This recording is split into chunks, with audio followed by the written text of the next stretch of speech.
Hi everyone and welcome back to English for You. I'm Pat. And I'm Mike. And today we're talking about Turkish coffee. Now we learned yesterday Turkish coffee is a very strong, thick, black coffee.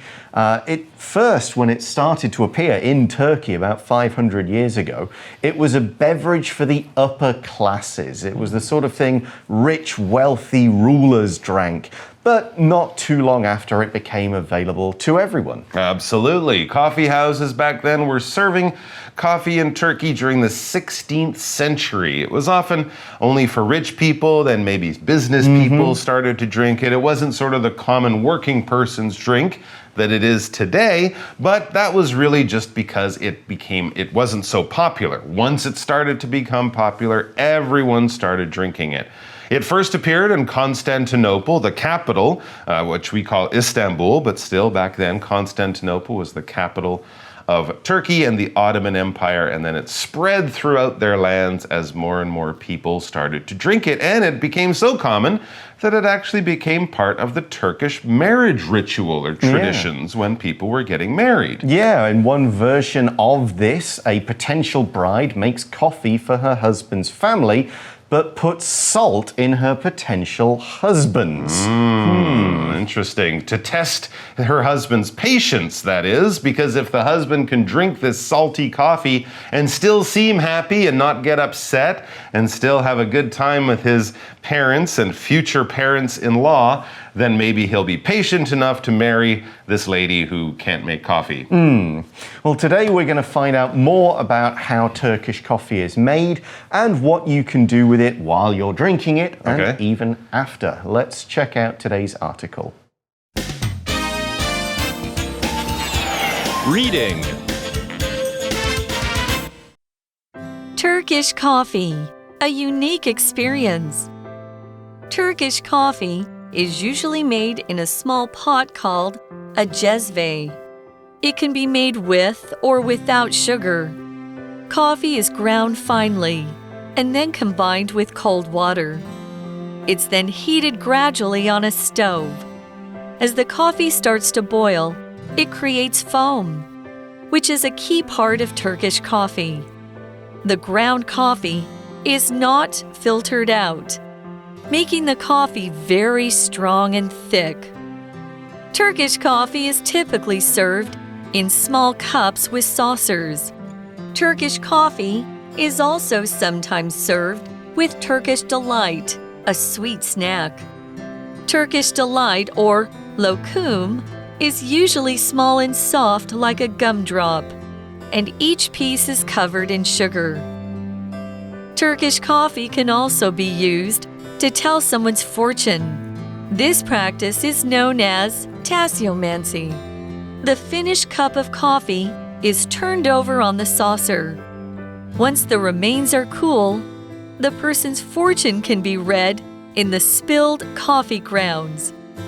If you have the chance, why not give Turkish coffee a try? It's a whole new experience.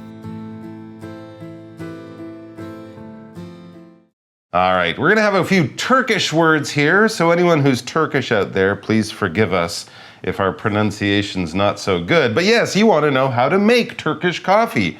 Well, here's the good news. It's not that hard, but the bad news is you might need to get some special equipment. As we learn in our first sentence, Turkish coffee is usually made in a small pot called a cezve. A sevze. One of those. One of those two. Yeah, I've heard a few different ways to pronounce it. Okay. Those are the ones with they kind of got that fat sort of bowl bottom, I think. Okay. They've got the spout that you see in a lot of... It kind of looks like almost like science equipment. It does a bit. So the article says Turkish coffee, can be made with or without sugar. So if you do want it sweet, that's absolutely fine. Okay. It'll be even thicker. That's true. But it's pretty thick and it almost feels like, it's almost like a sort of syrupy kind of thing at some points. It's true. Even without sugar. It's so bitter because it's such a strong coffee flavor. If you added enough sugar to make it sweet, you could probably spread it on toast. It'd be like an ice cream. It would be like butter or something. So yes, it is thick naturally, but also quite strong and bitter. How do you make it? Well, the coffee is ground finely and then combined with cold water. Well, that's already a little bit different, of course. Most coffee, we combine the ground coffee with hot water. But always with coffee, you will definitely want to grind the dry coffee beans, right? You get those coffee beans, and then you basically crush them up into a powder. If you crush something, you're probably using your muscle power and something hard and heavy to kind of break it apart. If you grind something, basically you're doing the same thing, turning something hard into smaller and smaller pieces, but you're probably using a machine of some kind. By turning the machine, you're using some rocks or something to squeeze these beans or whatever hard in between it. That breaks them down into a powder. We grind wheat to turn it into flour, grind rice to turn it into rice flour, because the wheat, the rice is bigger, and then you put a lot of force on it with this machine and it turns into a powder, just like with our coffee. And then what? Well, normally if you've got ground coffee, the powder, you would pour hot water over it, through it, and so Filter on. it, yeah. Here, though, we've got it in cold water. So, and that takes a long time to make. That's what you do with cold brew coffee. You take the grounds and the coffee, just stick them in the fridge like overnight. So it's a long process. Here, though, we do warm it up. The article says it's then heated gradually on a stove. So they're not just going to go hot and then boil it as quickly as they can. This is a slow process to combine the water with the coffee, get that flavor there. Either way, you're going to use a stove. A stove is any kind of cooking device or equipment. It could be the one with the gas. You turn the gas on, flame comes up, you cook on it. It could be one of those hot plates. You put something on that. It cooks on that. We usually use stove for the sort of top bits. Right, where the heat's coming from the bottom. Rather than the oven part. But of course, many would have the oven and stove as all one thing. But generally with stove, we mean the top where the heat comes up and out and you put pots and pans on it. For example, Clancy put a pot of water on the stove to boil. Yeah. You fry your egg on the stove, you do your stir fry and your wok on the stove. And of course, using a stove is kind of like using a fire. So this old Turkish way of making coffee, I guess you could do it outside when you're camping because the fire would act as the heat from the stove. You don't need any of that fancy coffee equipment as long as you have your Chezve. All right, as the coffee starts to boil, it creates foam, which is a key part of Turkish coffee. All right, so you're putting heat to this water. The water is rising in temperature till, of course, it hits 100 degrees Celsius. Then the bubbles appear and the steam starts to come off a lot. And that, of course, means the water is boiling. And as you boil it, it creates foam. Sometimes this happens if you're boiling noodles or something on a stove. You can create foam. Foam is basically a lot of little bubbles that form kind of like a cloud or something like that. We think of foam being something that might be produced by soap bubbles. If you're washing your dishes, if you're in the shower, in the bathtub, you might get foam. And other things that we might spray out of a can, like, you know, cream or something. That's kind of a foam. Or sometimes people use special sorts of things that they can spray into a foam, like a soap, and put it on their face or put it on their hair. But it's all those little bubbles that create that sort of light cloud type formation when you spray it or squeeze it or wash with it. Okay, so you've got this kind of heated up coffee. It's got some foam with it. We then read, the ground coffee is not filtered out, making the coffee very strong and thick. Interesting. So, yeah, normally when we make coffee, we'd use one of the coffee filters. We might use, we call it the French press, which is kind of a way to push the powder out. Here, we're not taking the grounds, the powder out. And that's what makes it strong and thick. Wow, okay. So what do we mean when we say filter out? Well, yeah, filtering is basically passing it through something where the liquid will go through, but little bits of something in the liquid will get caught, kind of like in a fishing net. A filter is basically like a fishing net with really, really small holes. This mask is designed to filter out germs. Air can go out so I can breathe, and of course, sound can go out so you can hear me talk, but dust, little things, little germs, bacteria, things like that will get caught, will be filtered. We can also use that basically just as a simple verb. This is a filter. It filters, and its job is to filter out bad things so that they don't go in my lungs and make me sick. Well, that makes sense because at the end of the Turkish coffee, when you drink the liquid, it kind of looks like a brown mud on the bottom. So that's really just the coffee there. Exactly. Now, in that sentence we used today's language in focus sentence pattern. So let's take a closer look at that now. So here we're taking two sentences, okay, with two subjects and two verbs. So we've got subject and then a verb, and then the second clause in this sentence using just the V-ing form of the verb. And we can use this pattern to make a sentence shorter by taking out some words we don't want to repeat. So we could say, the ground coffee is not filtered out, and this makes the coffee very strong and thick. That sentence is fine, it's okay. But we can make it shorter by removing and, by removing this, and turning makes into making. The ground coffee is not filtered out, making the coffee very strong and thick.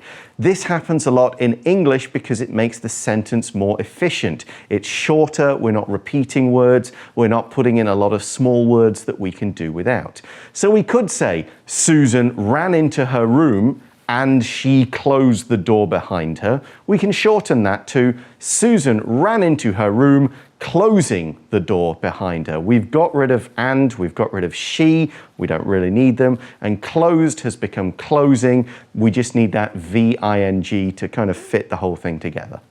So we've made the coffee, we've got the foam, we've got the ground still in it, we've got it boiled up. What do we do with it now? That's right. We need a way to get the coffee into our mouths. So what do? Well, it says Turkish coffee is typically served in small cups with saucers. These aren't big like 7-Eleven coffee cups, Starbucks venti size cups. Definitely not. More of an espresso size cup. Indeed. A very small, very delicate little cup.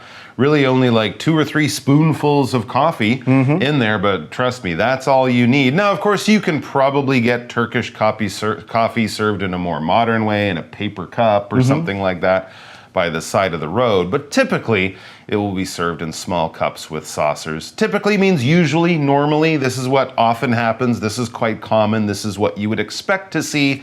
There might be other ways of doing it, but most of the time, and certainly traditionally, typically, this is what people do. For example, I typically have a bowl of yogurt and a banana for breakfast, but maybe on the weekend I'll make some bacon and eggs, but 4 days, 5 days out of the week, I will typically or normally or usually have yogurt and banana and no Turkish coffee. Okay, well the Turkish coffee is poured into a very small cup and the cup is put on a saucer. A saucer is a very small plate for cups. The idea is it's small enough for the cup. You could maybe put a small spoon next to it for stirring sugar. A little cookie? Yeah, maybe a little cookie, something like that. It's not the size of a big food plate. Now, at home, if you're just by yourself or with your family, you may not use saucers. You put the cup on the table or something like that. But a saucer is a little bit more classy, I would say. But in a restaurant? Restaurants, yeah, you'd have that in a restaurant. You might serve cups and saucers if guests are coming over. For sure. That sort of thing. Because, of course, another thing it does is if the coffee or tea spills out, you can catch it in the saucer rather than on your nice new table or something like that. Or your pants. Yeah. Here's an example sentence. After stirring the sugar into her tea, Gertrude put the small spoon on the saucer. There you go. Very handy and no mess on Gertrude's new dress. Lovely. Turkish coffee, it says, is also sometimes served with Turkish delight, a sweet snack, as people often have their coffee with a muffin or their tea with some biscuits or some cookies.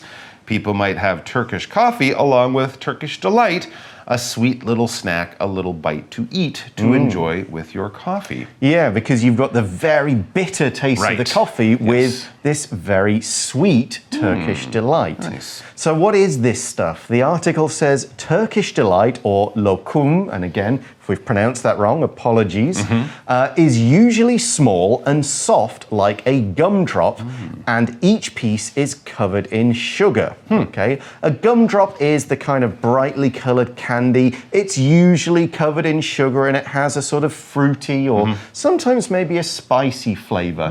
They can be shaped. You might have a cherry flavored one that looks like a little cherry. Sometimes they're just little cubes or circles of soft candy. You can bite into it very easily. It's not a hard candy.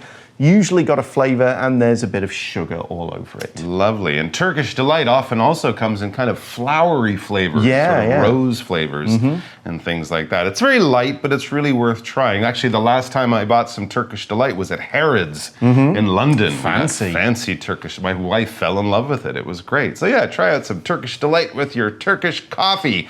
And once you're done enjoying your little snack with your coffee, you might be able to tell someone what will happen to them in the future. Ooh. That's right. Turkish coffee can also be used to tell someone's fortune.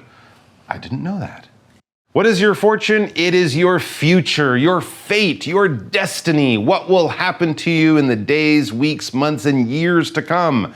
When people go to a fortune teller, they're going to see someone who apparently has these powers that allow them to read cards or use numbers from your birth date or look at the leaves in your teacup and they're, oh, I can see that something amazing or something dangerous, or you will marry a rich lady or a man, you will go on a great journey, and they'll tell you all this stuff that may or may not happen in the future. People don't always believe it. Sometimes it's fun to know your fortune or what will happen to you in the future. For example, at the night market, Justin decided that he wanted to get his fortune told. So telling your fortune by using your coffee cup. Yeah. Okay. I've certainly heard about people using tea leaves. Right. When you make tea with actual leaves rather than... Looking at the lines in your hands. Yeah. In Taiwan, I've seen birds doing that's right. They telling. pick your fortune. Yeah, so why not? Okay. How does this work? Well, there are lots of different ways of telling the fortune, telling someone's fortune. Sure. This practice, the article says, is known as tasseomancy. Tasseomancy. This is not a word you guys are going to ever expect to have to use or learn. It's something that I had to look up. Okay. Mancy, if you see mancy, it means fortune telling, divination, seeing the future. So this practice is known as tasseomancy. Mancy, which is divination or fortune telling, and tassi, which is cup. Oh, okay. The French word for cup is tasse. Yes. Spelled just like that. Okay, I said it wrong. Okay. Tasse. Well, I don't know. It might be interesting. Fortune telling in a cup. So I guess we would also use this for using your tea leaves. Yes. As well. So coffee, as long as you're looking at something in a cup and telling someone's fortune, that is I wonder if it works with orange juice. Your little bits of orange. If your future is you're going to be cleaning up sticky orange juice. Or you will move to Florida.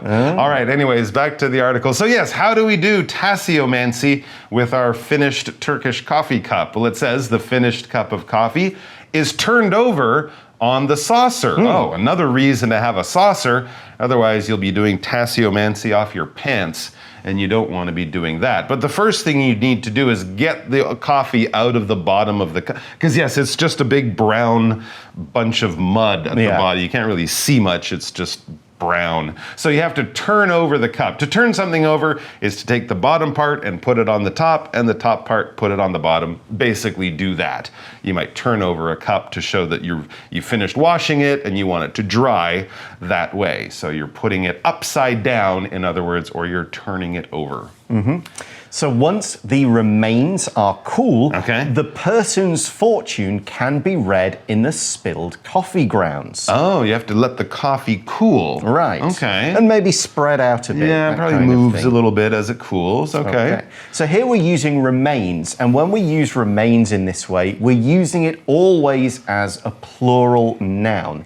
and we use it to mean whatever is left over after something's been eaten or finished. For example, if you were eating, say, fried chicken, the remains would be the bones, if there are bones, some bits of the deep fried bit on the outside, some other stuff like that. If you're talking about a person's body which has kind of been 100 years old and there's only bones left, we'd say that is human remains. Here's another example. There wasn't much left of the birthday cake, so Wendy scraped the remains into the garbage can. A few bits of fruit, a few bits of crumbs, icing, that sort of stuck to the plate, but not enough to save. Scrape those remains away. All right, so then you spill the coffee. Let's talk about this word spill, which is very useful when we're doing silly things with liquid. Yes, if you're doing something that involves spilling, you're doing something silly with liquid because you've accidentally probably knocked the liquid out of the container and now the liquid is on the table, it's on you, it's on the floor. This isn't something you plan to do. If you plan to get the liquid out of the container, you might pour the liquid, right? You might pour the milk into your coffee, for example. But if you accidentally knock the milk and it flies out of the container and goes everywhere, all over the places you didn't want it to go, that is to spill something. And we also use this as a noun. That big mess that you created on the table, all that coffee that's now on your math homework or whatever, that is a spill because you spilled the liquid. For example, while making pasta sauce, Howie spilled tomato juice onto his new white shirt. Howie, what are you doing wearing a white shirt? Well, cooking with tomato juice. Oh boy. Okay, so we're spilling the grounds into the saucer after we've finished our coffee. Okay. So we talked earlier about the verb grind, to make something into powder. Right. When you do that, what you make are the grounds. It's what's left over when coffee is made. If you make it in a filter, in a French press, there'll be all the powder, the grains left. That's the grounds, and it's always a plural noun. That's right. We might also say pepper grounds, yes, right? I suppose, you might also, because you crush pepper in the same kind of way, but not a very super common word. But yes, when we talk about the remains of your coffee after you make it, those are the grounds. Actually, people put coffee grounds in their garden and stuff, don't they? People say it's very good to keep those. Back to the article, it says, if you have the chance, why not give Turkish coffee a try? Yes, if you're lucky enough to be in Turkey or visit a Turkish restaurant, there might even be coffee shops here that might serve it as a special kind of interesting treat on the menu. So why not give it a try? Why not try a cup of Turkish coffee? The article finishes by saying it's a whole new experience. Different tastes, different, if you get Turkish delight with it, sure. Try some tassiomancy or whatever. It'll be something new, a different way to experience coffee. Okay, that's all we've got time for today, except for our For You Chat question. Let's go to that now. For You Chat. So we talked about Turkish delight with Turkish coffee. So our question is, what is your favorite snack to eat with coffee or tea? Talk about it. Interesting. I don't usually snack when I have coffee. I'm often drinking at work. I'm kind of busy. I don't usually stop in my day and have a snack with my coffee. But I have noticed in some of these coffee shops, I love myself a good piece of lemon tart. Oh. I like a little bit of lemon cake or lemon pie. So anything kind of lemony. I don't know. For me, it always goes really well. I have the bitter coffee. I have the sweetness of the sugar and also a little bit of sour from the lemon. It's kind of a nice combo, but not very often. What about you? Nothing much with coffee, but tea, with tea that doesn't taste so strong, of course. You can't go wrong without a good McVitie's biscuit. Plain or chocolate covered, especially very popular in the UK. Just dip it in there for about just 10 seconds, 5 seconds, just to get it a little bit wet. It will improve the flavor. That has been scientifically proven to make it taste better. Wow. So I am a dunker. That's what we call it. I dunk biscuits in tea. Not usually coffee, but definitely tea. So loads of biscuits work with that kind of technique. You can try different ones to see which one tastes best. There you go. But that's science with your coffee break. Absolutely. That's all the time we have for today, though. Thanks for watching. For English For You, I'm Pat. I'm Mike. See you soon. Take care, everyone. Vocabulary Review. Stove. This apartment has a refrigerator but no stove, so you can only prepare cold food. Typically. I typically get to work around 8:30 a.m., but today I was early. Saucer. Alice placed the cup on a saucer and served the tea to her guest. Fortune. Some people use cards to tell their fortune, but I don't believe in that. Remains. Paul put the remains of the soup in a plastic box to save for later. Spill. Nancy knocked over her water glass and spilled water all over the table. 智慧小补帖 Grind. Foam. Filter something out. Gumdrop. Tasseomancy.